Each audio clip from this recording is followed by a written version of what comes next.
MTV news Kannada ವಾಹಿನಿಗೆ ಸ್ವಾಗತ. ಯಾದಗಿರಿ ತಾಲೂಕಿನ ಅಲ್ಲಿಪುರ ಗ್ರಾಮದಲ್ಲಿನ ಜಮೀನೊಂದರಲ್ಲಿ ಶರಣಪ್ಪ ಸಾಬಣ್ಣ ಬಡಿಗೇರ್ ಅವರ ಹಸುವನ್ನ ಶುಕ್ರವಾರ ಮಧ್ಯರಾತ್ರಿ ಚಿರತೆ ದಾಳಿ ಮಾಡಿ ಎಳೆದುಕೊಂಡು ಹೋಗಿ ತಿಂದು ಹಾಕಿದ ಘಟನೆ ಸ್ಥಳೀಯರಲ್ಲಿ ಆತಂಕ ಮೂಡಿಸಿದೆ. ಘಟನೆಯ ಮಾಹಿತಿ ತಿಳಿದಾಕ್ಷಣ ಸಾಮಾಜಿಕ ಹೋರಾಟಗಾರ ಉಮೇಶ್ ಕೆ ಮುದ್ನಾಳ್ ಸ್ಥಳಕ್ಕೆ ಭೇಟಿ ಕೊಟ್ಟು ಪರಿಸ್ಥಿತಿಯನ್ನ ಪರಿಶೀಲಿಸಿದ್ರು. ನಂತರ ಸಂಬಂಧಿಸಿದ ಅರಣ್ಯ ಮತ್ತು ಪಶು ವೈದ್ಯಾಧಿಕಾರಿಗಳೊಂದಿಗೆ ದೂರವಾಣಿ ಮೂಲಕ ಮಾತನಾಡಿ ಕಳೆದ ತಿಂಗಳು ಮಸಕನಹಳ್ಳಿ ಮತ್ತು ಮುಂಡರಗಿ ಗ್ರಾಮದಲ್ಲಿ ನಡೆದಿದ್ದ ಚಿರತೆ ದಾಳಿಯ ಕುರಿತು ನೆನಪಿಸಿದ್ರು. ಅಂದೇ ಅಧಿಕಾರಿಗಳು ಎಚ್ಚೆತ್ತುಕೊಂಡಿದ್ರೆ ಈ ಘಟನೆ ಮರುಕಳಿಸ್ತಾ ಇರಲಿಲ್ಲ. ಅರಣ್ಯ ಇಲಾಖೆಯ ನಿರ್ಲಕ್ಷ್ಯವೇ ಈ ಘಟನೆಗೆ ನೇರ ಕಾರಣ. ಡಿಸೆಂಬರ್ 3ರಂದು ಯಾದಗಿರಿ ನಗರಕ್ಕೆ ರಾಜ್ಯ ಮಟ್ಟದ ಯುವ ಜನೋತ್ಸವ ಕಾರ್ಯಕ್ರಮಕ್ಕೆ ಆಗಮಿಸ್ತಾ ಇರುವಂತಹ ಮಾನ್ಯ ಮುಖ್ಯಮಂತ್ರಿಗಳಿಗೆ ರೈತರ ಸಮ್ಮುಖದಲ್ಲಿ ಘೇರವು ಹಾಕಲಾಗುತ್ತೆ ಅಂತ ಉಮೇಶ್ ಮುದ್ನಾಳ್ ನಿರ್ಧರಿಸಿದ್ದಾರೆ. ಮಾನ್ಯ ಜಿಲ್ಲಾಧಿಕಾರಿಗಳು ಅವರು ಸಭೆಗಳಿಗೆ ಮಾತ್ರ ಸೀಮಿತವಾಗಿರುವಂತಾಗಿದೆ. ಈ ಘಟನೆಯನ್ನು ತಕ್ಷಣ ಗಂಭೀರವಾಗಿ ಪರಿಗಣಿಸಿ ಹೆಚ್ಚಿನ ಬೋನ್ಗಳನ್ನು ಅಳವಡಿಸಿ ಹಿರಿಯ ಅಧಿಕಾರಿಗಳ ತಂಡ ರಚನೆ ಮಾಡಿ ಚಿರತೆಯನ್ನ ಸೆರೆ ಹಿಡಿದು ಬೇರೆಡೆ ಸ್ಥಳಾಂತರ ಮಾಡಬೇಕು, ರೈತರಿಗೆ ಮತ್ತು ಸಾರ್ವಜನಿಕರಿಗೆ ಭದ್ರತೆ ಒದಗಿಸಬೇಕು ಅಂತ ಒತ್ತಾಯಿಸಿದರು. ಈ ಸಂದರ್ಭದಲ್ಲಿ ಉಮೇಶ್ ಮುದ್ನಾಳ್ ರೈತರಿಗೆ ಎಚ್ಚರಿಕೆ ನೀಡಿ ತಮ್ಮ ಜಾನುವಾರುಗಳ ಮೇಲೆ ಕಾಳಜಿ ವಹಿಸಬೇಕು, ಒಬ್ಬೊಬ್ಬರಾಗಿ ಜಮೀನುಗಳಿಗೆ ತೆರಳದೆ ಎಚ್ಚರಿಕೆಯಿಂದ ಇರಬೇಕು ಅಂತ ಕಿವಿ ಮಾತು ಹೇಳಿದ್ದಾರೆ. ಸ್ಥಳೀಯ ರೈತರು ಹಾಗೂ ಗ್ರಾಮಸ್ಥರು ಚಿರತೆ ಭಯದಿಂದ ತೀವ್ರ ಆತಂಕ ವ್ಯಕ್ತಪಡಿಸಿದ್ದು ಅರಣ್ಯ ಇಲಾಖೆ ತುರ್ತು ಕ್ರಮ ಕೈಗೊಳ್ಳಬೇಕು ಅಂತ ಬೇಡಿಕೆ ಮುಂದಿಟ್ಟಿದ್ದಾರೆ. ನಮ್ಮದು ಅಲಿಪುರ ರೀ, ಇಲ್ಲಿ ಅಡವಿಯಾಗ ಇವ್ರಿ ಹಗಲ ರಾತ್ರಿ ಇಲ್ಲೇ ಇರ್ತೇವೆ ನಾವು. ಹೆಂಡ್ರು ಮಕ್ಕಳು ಕಲಸ ಎಲ್ಲ ಕುಟುಂಬನೇ ಇಲ್ಲೇ ಇರ್ತದೆ. ನಮ್ಮದು ಏನು ನಾಯಿ ತಂದೀವಿ, ನಾಯಿನ ತೊಂದೋಗ್ಯದ. ಈಗ 4-5 ಆಡು ತಿಂದದ. ಈಗ ಮತ್ತೆ ಒಂದು ಆಕಳು ತಿನ್ನದ. ಅವತ್ತೊಂದು ಆಕಳ ಕರ ತಿನ್ನದ. 3-4 ಆದವ್ರಿ ಆಕಳ ಕರ ತಿನ್ಲಕ್ಕೊತ್ತು. ಇಲ್ಲಿ ಇರ್ಲಕ್ಕ ಅಂಜಿಕ್ ಬರ್ಲಕ್ಕೊತ್ತದ ಎಲ್ಲ ಸರ್. ನಮ್ಮದು ಕಲಸ ಕುಟುಂಬನೇ ಇಲ್ಲೇ ಇರ್ತೀವ್ರಿ ಹಗಲ ರಾತ್ರಿ ನಾವು ಅಡವಿಯಾಗೆ. ಇಲ್ಲಿ ಬುಗಲಾಗಲಕ್ಕೋತ್ರಿ ಇಲ್ಲಿ ಇರ್ಲಕ್ಕ ಬಂದು ನಮಗೆ ಏನಾರ ಮಾಡಿತಂದ್ರೆ ಏನು ಮಾಡ್ಬೇಕ್ರಿ?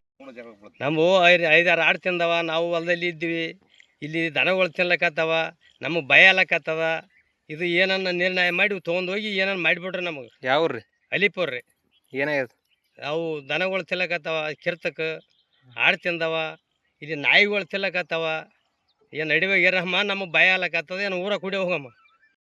ಮಸ್ಕನಹಳ್ಳಿ ಮತ್ತು ಮುಂಡ್ರಿಗಲ್ಲಿ ಚಿರತೆ ದಾಳಿ ಅಂತ ಹಸು ಮೃತಪಟ್ಟಿದ ಬೆನ್ನಲ್ಲೇ ಇವಾಗೇನದ ಅಲಿಪೂರ್ನ ರೈತರ ಹೊಲ ಏನದ ಬೆಟ್ಟಕ್ಕೆ ಹತ್ತಿಕೊಂಡಿರ್ತಕ್ಕಂಥದ್ದು. ಇಲ್ಲಿ ರಾತ್ರಿಗೆ ಇವತ್ತೆಲ್ಲ ಶೇಂಗಾ ಬಿತ್ತ್ಯಾರ ಮತ್ತು ಕವಳಿ ರಾಶಿ ನಡೆದ. ಅವರೆಲ್ಲ ದನ ಕರುಗಳು ಕಟ್ಕೊಂಡು ಇಲ್ಲೇ ಇರ್ತಾರೆ.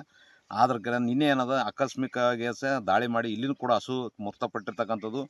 ಇದಕ್ಕೆ ತಕ್ಷಣ ಎಚ್ಚೆತ್ತು ಕೊಡಬೇಕು. ಎಚ್ಚೆತ್ಕೊಂಡು ಇದನ್ನ ಸೆರೆ ಹಿಡಿತಕ್ಕಂಥ ಕೆಲಸ ಮಾಡಬೇಕು. ರೈತರು ಇಲ್ಲಿ ಹೊಲಕ್ಕೆ ಹೋಗ್ಲಕ್ಕೆ ಅಂಜಲಕತ್ತಾರ, ದನ ಕರು ಬಿಡ್ಲಕ್ಕೆ ಅಂಜಲಕತ್ತಾರ. ಆಮೇಲೆ ಸಂಬಂಧಪಟ್ಟ ಅಧಿಕಾರಿಗಳು ಏನದಂದ್ರೆ ನಿರ್ಲಕ್ಷ್ಯ ವಹಿಸಿರ್ತಕ್ಕಂಥದ್ದು. ಜಿಲ್ಲಾಧಿಕಾರಿಗಳು ಏನದ ಬರೀ ಮೀಟಿಂಗ್ ಮಾಡಲ್ಲೇ ಸೀಮಿತ ಆಗ್ಯಾರ. ಇದು ಪತ್ರಿಕೆ ಬಂದು ಟಿವಿ ಬಂದಾಗ ವರದಿಗಳನ್ನ ನೋಡ್ತಾರೋ ಬಿಡ್ತಾರೋ ಗೊತ್ತಿಲ್ಲ. ಯಾಕೆ ಹಿಂಗೆ ಮಾಡ್ಲಾಕತ್ತಾರ ನಿರ್ಲಕ್ಷ್ಯ? ರೈತರಿಗೆ ಇವತ್ತಿನ ಜೀವ ಹಾನಿ ಆದರೂ ಕೂಡ ಇಲ್ಲಿ ತನಕ ಕಠಿಣ ಕ್ರಮ ಕೈಗೊಳ್ಳದೆ. ಇವತ್ತು ದಿವ್ಯ ನಿರ್ಲಕ್ಷ್ಯದಿಂದ ಒಂದು 3-4 ಆಡು ಮತ್ತು ಇದು ಹಸುನ ತಿಂದವ. ಮತ್ತು ಈಗ ಬಿಟ್ಟರೆ ಏನೇನು ಆಗ್ತದ ಗೊತ್ತಿಲ್ಲ. ಅದಕ್ಕೆ ಅನಾಹುತ ಆದ್ರೆ ನೇರ ಜಿಲ್ಲಾಡಳಿತನೇ ನೇರ ಹೊಣೆ ಹೊರಬೇಕಾಗ್ತದ.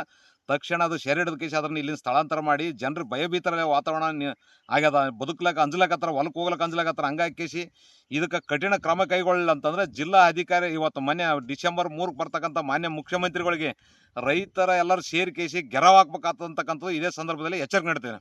ಶೀಘ್ರದಲ್ಲೇ ಚಿರತೆಗೆ ಬಲಿಯಾದ ಹಸುವಿನ ಮಾಲೀಕ ಶರಣಪ್ಪ ಸಾಬಣ್ಣ ಬಡಿಗೇರ್ ರೈತನಿಗೆ ಸೂಕ್ತ ಪರಿಹಾರ ಕೊಡಬೇಕು ಮತ್ತು ಆ ಚಿರತೆಯನ್ನ ಸೆರೆ ಹಿಡಿಯದೆ ಹೋದರೆ ಯಾದಗಿರಿ ಕಲಬುರಗಿ ಮುಖ್ಯ ರಸ್ತೆಯ ತಡೆದು ಪ್ರತಿಭಟನೆ ಮಾಡಲಾಗುತ್ತೆ ಎಂದಿದ್ದಾರೆ. ಇದೇ ಸಂದರ್ಭದಲ್ಲಿ ಪವನ, ವಿಜಯ, ರಾಜು, ಚಂದ್ರು, ಕಾಶಪ್ಪ ಬಡಿಗೇರ್, ಶರಣಪ್ಪ, ಸಣ್ಣ ತಾಯಪ್ಪ, ಪೂಜಾರಿ, ಹಣಮಂತ ಹುಲ್ಲೇರ್, ಸುಭಾಷ್ ಚಂದ್ರ, ವಿನೋದ್, ಸೋಮು ಸೇರಿ ಅನೇಕ ರೈತರು ಉಪಸ್ಥಿತರಿದ್ದರು. ತಾಜಾ ಸುದ್ದಿಗಾಗಿ ಎಂಟಿವಿ ನ್ಯೂಸ್ 24x7ಗೆ ಸಬ್ಸ್ಕ್ರೈಬ್ ಮಾಡಿ ಮತ್ತು ಬೆಲ್ ಐಕಾನ್ ಅನ್ನು ಒತ್ತಿ. ತಪ್ಪದೇ ಲಿಂಕ್ ಶೇರ್ ಮಾಡಿ.